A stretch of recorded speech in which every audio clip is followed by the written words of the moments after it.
There's about 20 counties out of the 159 that don't own their own zone, and we're one of them. Interesting. And the hospitals. Yeah, the hospital owned it originally. So can that be fixed? The easy answer is no. I understand. Yeah, and anything. We're live. You got 60 yards and somebody buys it, fixes it up, and We're- it's like process. We're being broadcast. And we'll, before I call the meeting, we'll understand the location. I did it later. Man, it's I crazy. do. No, you didn't. Jessica, it's your turn. I did. You wouldn't either later. Thank you. All right, thank you. Ladies and gentlemen, call the meeting to order for the Upson County Board of Commissioners for Tuesday, November the 24th. If you would at this time, please rise for our invocation. On my pledge. Heavenly Father, we come thanking you for all of your amazing blessings. God, we thank you for this day. We thank you for everything that you've done, everything that you're doing, and everything that you will do, God. Lord, we ask that you bless each person here represented. Lord, we ask that you give everyone what they stand in the need of, Lord. And we thank you for this holiday season. God, we ask that you touch those that are less fortunate. Lord, we ask that you bless our community, continue to strengthen us, build us, and give us what we stand in the need of. Lord, we ask that you bless this meeting. Use us, Lord, and let us be what you would have us to be. We ask these blessings and others in your Son, Jesus' name. Amen. Thank you, Jessica. One more pledge. I pledge allegiance to the flag of the United States of America and to the republic for which it stands, one nation, under God, indivisible, with liberty and justice for all. All right. Okay, I guess just for the record, Commissioner Watson is out of town, not attending tonight's meeting. Okay, first on the agenda is the public hearing for the proposed 2021 budget. I have a motion to open the public hearing. So moved. Second. Motion made, seconded. All those in favor? Public hearing is unanimous. Public hearing is now open. Do we have No any? comment. So we have no comments or anything. So we can now close the public hearing. Is there a motion to close the public hearing? So moved. Is there a second? Second. Motion made, second. All those in favor? Unanimous.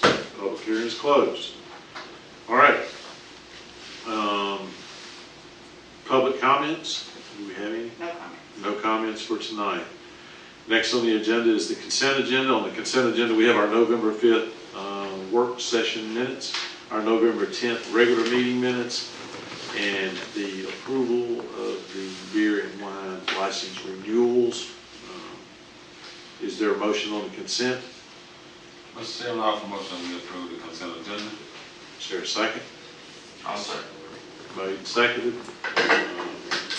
Hearing no discussion. Ms. Jones? Commissioner Ellington, Yes. Commissioner Jones, Yes. Commissioner Wilder, Yes. Chairman Allen. Yes. All right, moving right along. New business.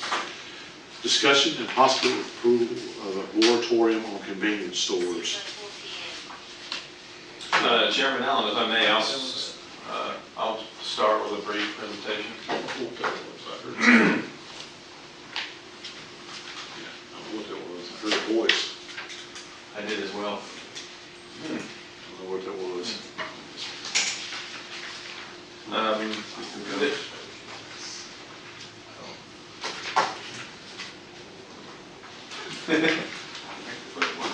Oh, okay. You don't want those fancy watches. All right, Jason, you have to show him how to use it. You know how to use yours. I've got my old school one, so Okay. it's quieter. All right. All right, reeling back in. Discussion of All right. moratorium on convenience stores. All right, Mr. Chairman, this proposed ordinance should look very familiar to you. It's in near a similar format to the one that the city adopted a few weeks ago. And it provides for a moratorium on the acceptance of applications for permits, licenses, or inspections related to the development of convenience stores, tattoo parlors, and/or piercing studios, thrift stores, vape shops, tobacco shops, dollar stores, car wash facilities, pawn shops, used car lots, self-serve storage facilities, and package stores, to repeal conflicting ordinances, to provide for severability, to provide for an adoption date and effective date, to provide a penalty, and for other purposes. As the board may remember from our discussion at the work session, one of the concerns we had when the city went to move towards a moratorium on these types of establishments is the fear was that if someone was looking at our community and was ready to make an immediate move, some of the unintended consequences of their actions may spill over into the unincorporated area of the county. When the board had already made the decision that we were going to use 2021 to do wholesale rewrites of our land use ordinances, we thought it only prudent to recommend to the Board of Commissioners as your staff that we move in lockstep with the city and do a moratorium similar to theirs, so that any prospective developer wouldn't get turned away inside the city limits and look to the unincorporated area of the county to do a development. When we have sort of made the decision that we're not ready to see the development continue down the road that we've seen over the last couple of years, especially with the prevalence of convenience stores popping up. But we have quite a few of them in the unincorporated area now. So this is going to give us the ability to do a 6-month study and ordinance revision to present that to you for adoption sometime early summer. And if I will, I'll just summarize a few items, if I could. Under findings of facts, I'm going to skip all the whereas because it mentions that our attorney has a lot of case law in there that provides precedent for doing moratoriums such as this. So I'll skip that part and move right into findings of facts, where where we say in the ordinance it appears that the county's development ordinances and rezoning ordinances require additional review. In section B of paragraph B of section 1, we're saying substantial disorder, detriment, and irreparable harm would result to the citizens, businesses in the county if the current land use regulation scheme in and for the above described use within said areas were utilized by property owners prior to a more thorough review. And in C, it says the county's ongoing revision of its code and zoning ordinances require that a limited cessation of development. In paragraph D, it mentions that it's both necessary and in the public interest to delay for a reasonable period of time. So then you move into section 2, so the imposition of the moratorium. Upson County hereby imposes a moratorium that precludes the staff of Upson County from accepting applications for the unincorporated areas of Upson County, any variances, permits, or inspections for the development of any convenience stores, tattoo parlors, and all the items that we mentioned at the beginning. Then in the subsequent sections, it goes on to define what convenience stores are and what the other land uses are, thrift stores, vape shops, etc. So the next 2 pages are definitions.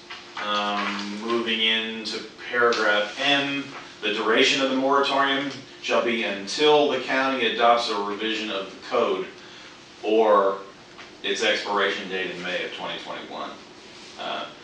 The moratorium, and this is paragraph N, shall be effective as of the date of its adoption. So if the board moves to adopt it as it's drafted and presented by the county attorney, then it shall be effective beginning tomorrow.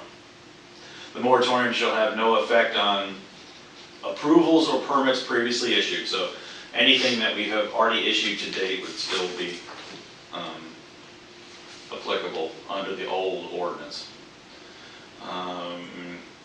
Moving to paragraph Q, let's say paragraph,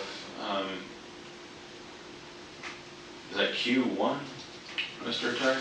Yes. Any party with ownership interest in party within the boundaries of the county believes that the property owner is severely prejudiced by this moratorium may file a written application including verified supporting data. Paragraph 2 of Q, the application may be accepted by the county manager and his or her designee and placed on the commission's agenda after being properly advertised. So there is the ability to have exceptions. Those would be reviewed by staff and then put on the commission's agenda for consideration and potential approval. And to me, those are the areas of the moratorium that I highlighted as staff. Mr. Chairman, if the county attorney would like to add anything further, I would yield to him. The only other thing I would add is if there are any pending applications, it wouldn't have an effect on the pending applications, Correct. which I don't think there are, but. And I don't believe there are. There's one thing that if possible, I'd like to see added to it. And it was mentioned, but it didn't make the list here, and I should have caught it sooner, and I apologize for that, is I guess we have to find a good definition for it. Used car parts dealers. Pull parts, you know what I'm talking about? Those type of establishments. We're saying used car lots, but that doesn't preclude somebody from doing a pull apart. I think it's pick apart. Pick apart, pull apart. Yeah. It's where, you know, the used junk cars are out there and they're sitting out there and you go out there and you pull your alternator. I know. Would that fall on junkyard or salvage parts? Yeah, I don't know what the definition would be. Mr. Chairman, probably would. I don't have a copy of our existing ordinance in front of me, but I think there is a definition that exists for that. And the reason I know this, I looked a little bit into this about used car lots, and used car lots are licensed separately at the state, and there's also another criteria for used parts dealers. They're licensed separately. Say, for instance, if we had someone who was a used car lot and they were maybe in the back operating a pull-apart that wasn't properly licensed, if it came to us, then all they could simply do without, if they're not on here, then they could just go get a license and continue to operate, right?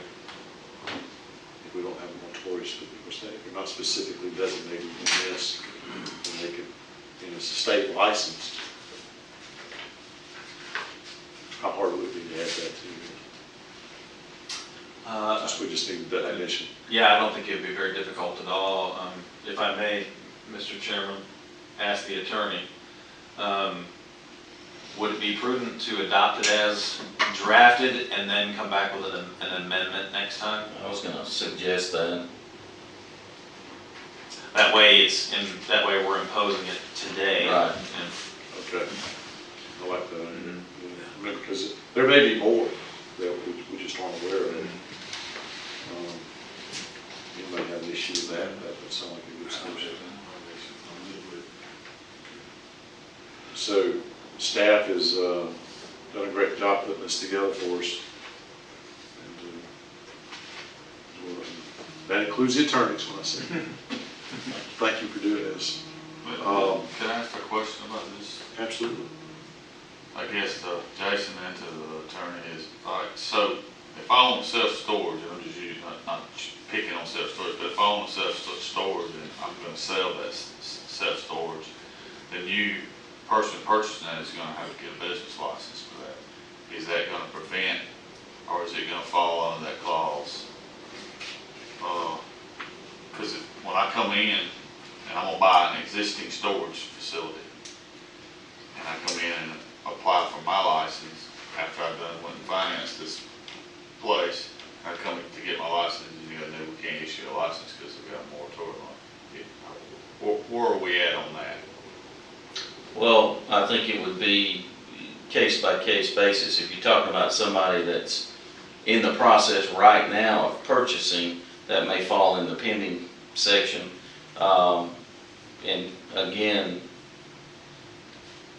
depending on how, if they're starting up a brand new business, if you're saying you're just selling to someone from out of town or something like that, then you have to go through the license process. So this would prevent that.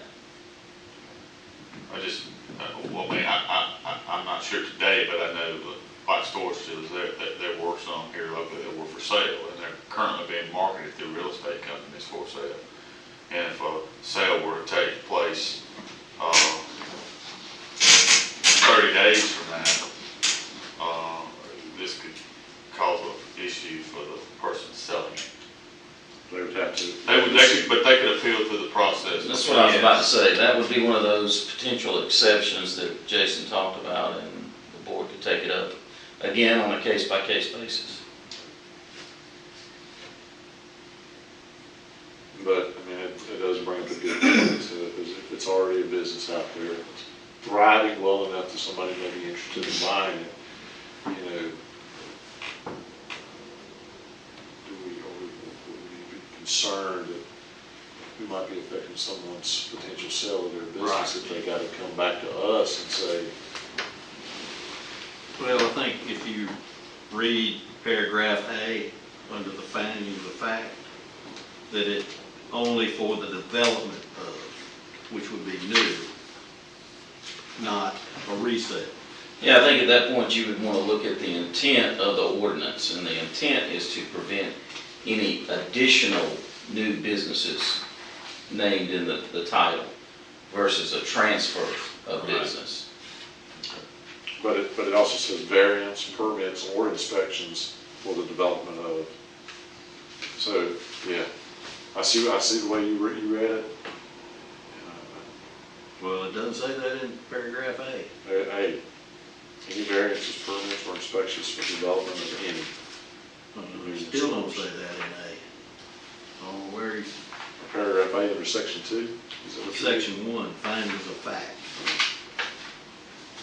It appears that the county development ordinances and/or zoning ordinance require an additional review by the county as they relate to development of convenience stores, tattoo parlors, thrift shops, all so and so and so and so. Then the unincorporated area of the county. Yeah, we just all want to make sure that we're not, Right. it's not one of those unintended consequences. We do something that there's a way out. Yeah, they can file something with the county manager. So Pete, you and Jason are confident, comfortable with the processes in place so that we're not injuring someone unintended. Yeah, and I think if, Mr. Chairman, I think if there's a question, you know, the fallback is to bring it before the board and just go over with the board. And then, yeah, I mean, so if staff runs into an issue where we don't feel comfortable under this moratorium issuing any type of permit or variance associated with any of these, then we would just expedite it and bring it straight to the board and have a discussion about it rather than, but yeah, no, I don't feel uncomfortable. You know, the intent is to, I think we've identified a number of things. One is that we felt like in some areas, and I won't be specific as to which ones, that were overdeveloped and we're just not doing a good job regulating them. To me, this is just going to give you the maximum amount of flexibility to try to rein some of that in. Is 6 months going to be enough time? It's my understanding that case law dictates the time frame, but I don't know. I've been told by my colleagues, not by my attorney, that some of them that were lengthy were challenged and were not upheld. I don't know if that's true or not, but that was understood. Yeah, I mean, you definitely get into a gray area the longer you extend the moratorium. But I'm comfortable with the safeguards that are in this one. They're going to allow you to address any issues that may come up with any sale or something of that nature. But you're right, 6 months is going to be tough to get it hammered out. Can you extend it once you get to the? You can. If we're just not quite there. You can. I would, Mr. Chairman, I would say that if you're showing progress and you're close to the finish line, then maybe you would ask, but the intent would not be to ask for an extension if at all possible. A lot of work to do. Yeah. We put some money in the budget to help with this. So. That's right. Okay. Make a motion, we approve this moratorium. Is there a second? I second it. Motion made to approve the moratorium as presented, seconded by Commissioner Wilder. Any further discussion? Any no further discussion, Ms. Jones? Commissioner Ellington, Yes. Commissioner Jones, Yes. Commissioner Wilder, Yes. Chairman Allen. Yes. Okay. All right. Comments? Jason? Mr. Chairman, I think aside from asking in person to all the board members at once for work session items, the two items that I have for the December work session are a discussion of EMS services, and I have some additional information about the proposals that we received for the above-ground tank removal project. So those are the two items that I have so far, so if you have other items that you need for staff to put on your agenda, just let me know by email. Other than that, Mr. Chairman, if you don't mind, I would yield the rest of my time to our county clerk, who could update us on. Before you yield, let me ask a question about roads. Yeah, I don't want to put you on the spot here. I know they're out there working, but I know the engineers are also out there putting together kind of a supplemental list for us. Yeah, and I don't have a copy of that list yet, so I don't know what's Okay. been requested. So that might be something to bring to the work session. Okay. We can follow. And our engineers will be there, then they'll be giving us an update. All right. All right, Keith. I wanted Jessica to give us a reminder of holiday closures and our December 18th. Okay, so, holiday closings, let me get my calendar, hold on. That's for the rest of this year. For this week, we'll be closed on Thanksgiving Day, which is the 26th, as well as that Friday, the 27th. And then in December, on December the 18th, we'll do the employee drop-off breakfast that morning. And on December the 23rd, we'll close at noon. The offices will be closed on December the 24th and December the 25th. We'll reopen on December the 28th. Excuse me, and then the office will be closed on December the 31st and January 1. I got that. And I can send that out via email.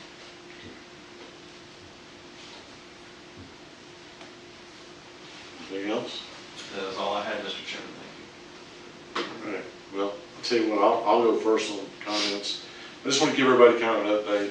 So we had an IDA meeting last night, and not going into a whole lot of details. One of the items on the agenda last night was the discussion about the EDA CARES Act funding, and the mayor presented the city's opinion, decision, whatever you want to call it, that for any applying for any grant money out there at the industrial park was not something they were ready to be a party of right now. There was the issue of some engineering fees, and so bottom line is that that work that we got our contractor Grella working on is at hold. That portion of his work is on hold, and I just wanted to put that out there. We know that Jason has a draft updated service delivery strategy that the city and their attorney has sent to us, and we're just in a holding pattern right now. We don't know where that is. So right now it's business as usual when it comes to wastewater, and that kind of sum it up. I believe so. Okay. I think at this point it behooves us to, Jason and I, to get with Russell and Mayor and have a conversation at some point in the very near future.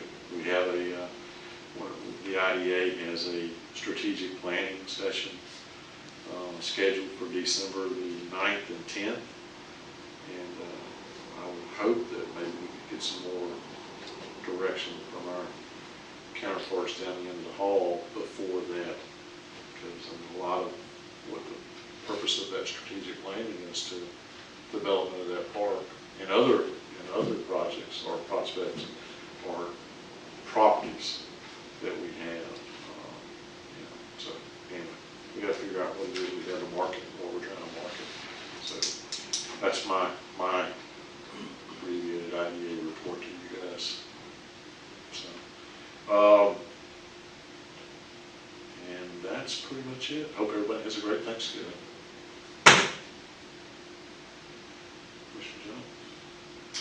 All right, well, I really ain't got a whole lot to say, but I do want to wish everybody a happy Thanksgiving and be safe.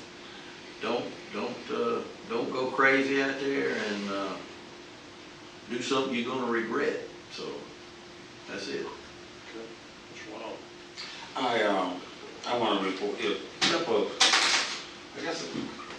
couple of months ago, we mentioned that we had applied for a CHIP grant for Upson County. And I got a call from Sherry Kurtz, the administrator of grants, and she advised me that we were not going to get it. It was not going to be approved, and reason being is that they was only going to give out 6 for the state of Georgia, and those 6 were going to counties that has never had one before, and so therefore we're not on the list anymore to receive a CHIP grant.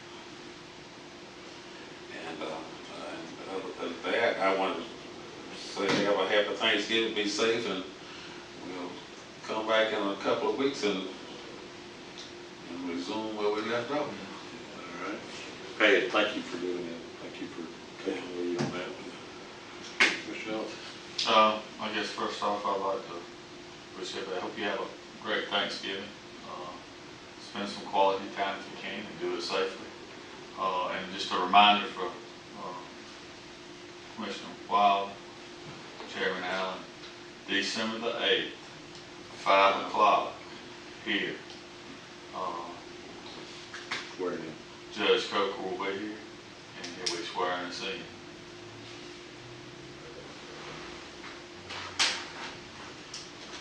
Okay, appreciate it. And I know, by the way, Jason, you want to talk about this? I mean, I'll just tell you, this is a great summary. I mean, this is ready for prime time. So I appreciate not only the work that you guys, and please share it with the entire staff, and the great work you guys did preparing this coming year's budget. And this is a great summary of that, and I hope it gets distributed appropriately. Yeah, Mr. Chairman, for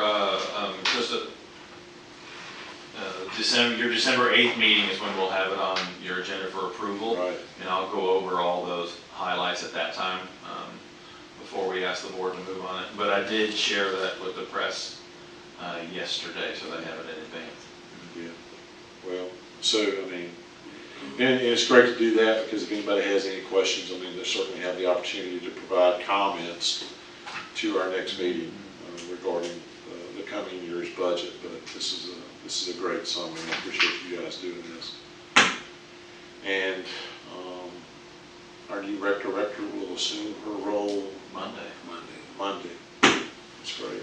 So, yeah, Mr. Chairman, she was able to. They had a very modest, low in numbers, just right. Yeah. As Mindy directed. A little gathering for Mindy as a going away tribute, and our incoming director was able to attend, so that was very nice. Look forward to meeting. Mr. Chairman, I got one other comment. I had an opportunity to sit down and have a brief discussion with our contractor that's clearing the sewer line from the jail to Tate Creek Pump Lift Station. He's about 75% complete. He shared some things with me I was totally unaware of. That originally you expect to go out there and you see this big swath of the woods that he's cleared out. Well, that's not the case because there was actually 2 easements there. There was the easement for the sewer, and then there was construction easement. The construction easement ceased as soon as construction was complete. So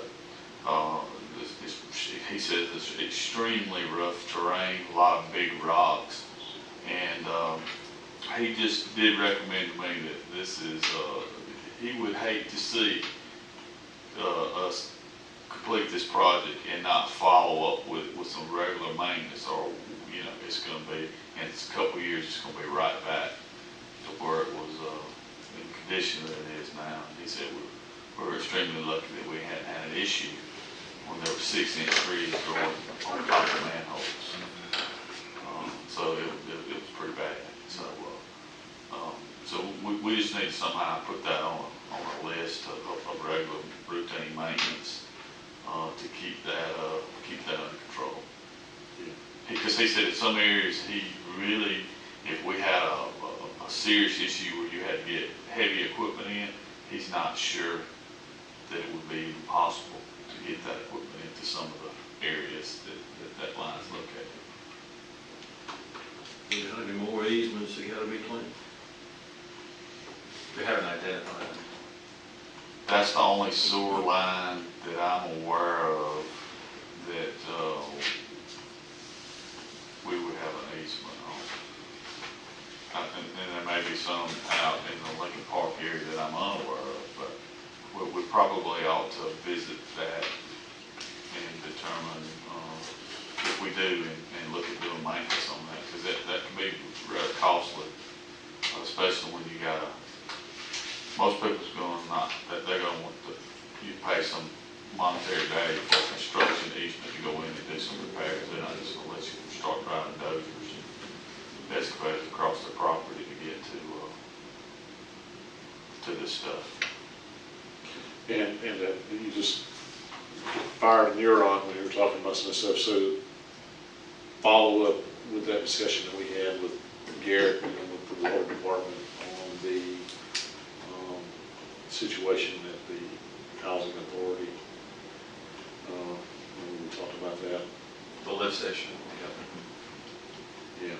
So Yeah, we have, I think as a result of the budget work session, I think we had a list of about 14 different follow-up items. That was definitely one of them. Yeah, that one's pretty, falls in that wastewater category. You know, where are we gonna go with that? So, okay. Golly, something was just there and I just lost it. Oh, well. It'll come back. All right, any final thoughts? Heat. I don't have anything. The COVID call today, I missed it. Anything you want to share from it? No, it was about a 15-minute call, updates from both Upson Regional and from Public Health. And we're seeing the same increase that generally the rest of the state is seeing, so we're not exempt.